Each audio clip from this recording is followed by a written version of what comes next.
Mwiriwe neza mwese abakunzi bacu abadukurikira gatanu kuri gatanu hano kuri Urgent Update News, aho tubagezaho amakuru agezweho kandi amakuru aba yizewe.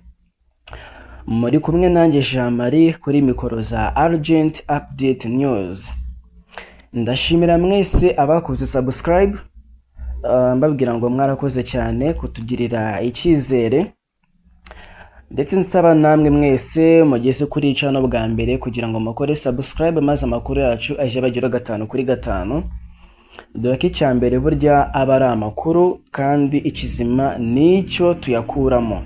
Isomo dukura mu makuru twumva, isomo dukura mu makuru tugezweho atari kuvuga ngo byacitse, ahubwo nahe masomo dukura mu makuru twumva tubwirwa tugezwaho. Mwabantu mwe muri iyi minsi turi mu bihe bya nyuma, ndakubabwira nti turasabwa gusenga cyane, turasabwa gushikama tugasenga cyane, tugafata ibihe tugasenga cyane umunsi ku munsi, kuko ntabwo byoroshye. Ibiri kubera mu miryango igiye itandukanye, imiryango y'abashakanye ntabwo byoroshye kandi biri kugira ingaruka ku muryango wose ndetse no ku bana.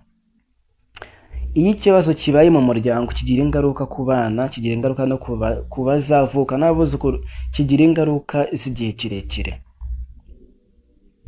Turasabwa gusenga mw'abantu mwe. Ni inkuru y'incamugongo, ni inkuru navuga ngo ni inkuru ibabaje cyane, aho umuntu w'umugabo yifata akajya gutira ishoka mu baturanyi atari yagiye kwasisha inkwi cyangwa se gukoresha umurimo yagenewe no kwasa inkwi, ahubwo akayitira kugira ngo yice, yambure ubuzima uwo bashakanye. Birababaje mw'abantu mwe.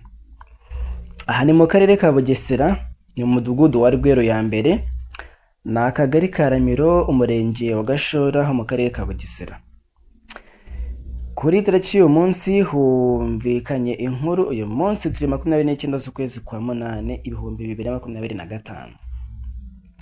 Ni inkuru dukesha B+ TV yakurikiranye iyi nkuru. Ni inkuru ibabaje, aho uyu mugabo rero humvikanye uyu mugabo witwa Nsingizimana Jean Pierre, aho yambuye ubuzima umugore we, umudamu we bashakanye, akoresheje ishoka. Uyu mudamu we yitwa Mukabantu Makurata. Uyu mugabo ni mu gihe amushinjaga ko abana babyaranye atarabe. Kuki ibi bintu bikomeje kugaragara mu miryango igiye itandukanye? Twakunze kubona inkuru nyinshi aho umugabo afata umwanzuro ugayitse akica umugore kuko amushinja ko abana atarabe. Ibi ni ibintu byakomeje kugenda bigaragara ahantu henshi, aho agenda avuka amakimbirane mu miryango ashingiye ku mutunzi, ashingiye ku bijyanye n'imikoreshereze y'igitsina, ashingiye ku bijyanye n'urubyaro. Uyu mugabo bivugwa ko yashinjaga umugore we ukamuca inyuma, akanamubwira yuko abana babyaranye atarabe. Abaturage bavuga ko mu minsi yashize uyu mugabo yatse umutungo cyangwa se yatse umunani mama we kugira ngo awugurishe ubundi yipimishe uwo ni umugore we. Ariko uko byaje kurangira, uyu mugore ngo yaje gufata umwumbati awukubita umugabo, nyirabukwe aza kwitambika. Ibi byagaragaje ko rero mu rugo rwabo hahoragamo amakimbirane menshi adashira. Ariko nanone ibibazo byose bikaba byari byaratanzwe mu buyobozi, ariko hakaza k'uburangare bwo kubikurikirana. Uyu mugabo yaje kubasemburwa n'abagabo basangira nawe. Uyu mugabo waje kubasemburwa n'abagabo basangira nawe, sinzi niba ndi bubite n'abagabo ko no kwangiza izina ryo kwitwa umugabo. Bamubwira yuko umugore amuca inyuma, bambwira ko uyu mugore rwose amuca inyuma atari we, amuca inyuma abana bafite atarabe. Uyu mugabo ntekereza ko yaje rwose n'umujinya mwinshi kandi n'ubwonko butari ku murongo, bigaragara ko banamubwiye bari no mu kabari. Uyu mugabo niko gutaha ajya gushaka ishoka mu baturanyi, ayibuze ajya kuyishaka iwabo mu rugo. Mwumve ukuntu ubugome ari bubi cyane. ishoka ayikura iwabo mu rugo, ntekereza ko nabo wenda bashobora kuba batazi icyo yari agiye kuyimaza. Ageze mu rugo iwe afunga inzu, afunga amadirishya n'inzugi, ahantu hose arahafunga, ahera ko ahitana umudamu we.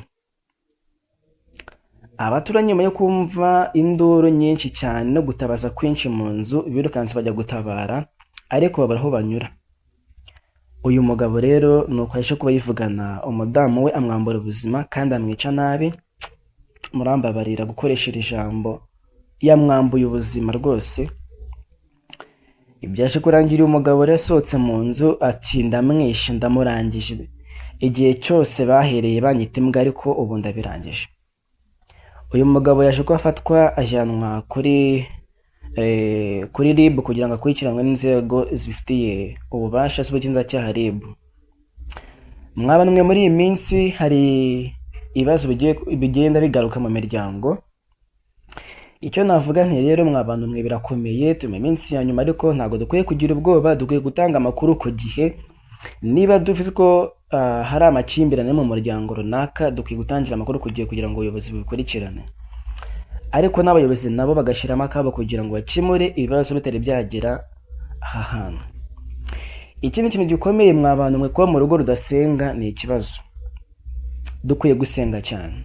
Niba ushaka amahoro mu rugo rwawe, niba ushaka ko Imana ikurinda ibingibi byose, ndagira ngo nkubwire ngo ni ugusenga. Nta kindi cyakwirukana imyuka mibi atari ijambo ry'Imana, gusenga. Nakubwira ngo rero ujye usenga buri munsi, kandi mbere yo kwiyahura ngo cyangwa se mbere yuko ugira uwo ushaka wo muzabana, ukwiye kubaza Imana. Imbere yuko urambagiza cyangwa se urambagizwa, ukwiye kujya ubaza Imana ati Mana rwose ndasengera umuntu tuzabana, kuko birafasha cyane. Hari ukuntu ujya kubana n'umuntu kugira ngo mufatanye ubuzima ariko akaza abwangiriza. Mureke dusenge na mbere yuko dushyingirwa, cyangwa se mbere yuko turongorwa, cyangwa se mbere yuko turongora cyangwa twubaka, dusenge Imana. Dutangire amakuru ku gihe kandi twimakaze umubano mwiza. Turihanganisha aba bana, umuryango wababuze uyu mubyeyi, cyane ko aba bana ngo nta n'ahantu basigaranyeho kuba, imitungo yose barayirangije. Aba bana bagiye kuba mu buzima bubi cyane. Murumva ko ni ibibazo bigarukira abana. Mbabwira ngo rero dukomeze gusenga, dusengera umuryango, kandi namwe mukomeze gusenga munihangana, mukomeze kugira ibihe byiza, mukora subscribe, turabakunda cyane. Ni kuri Urgent App.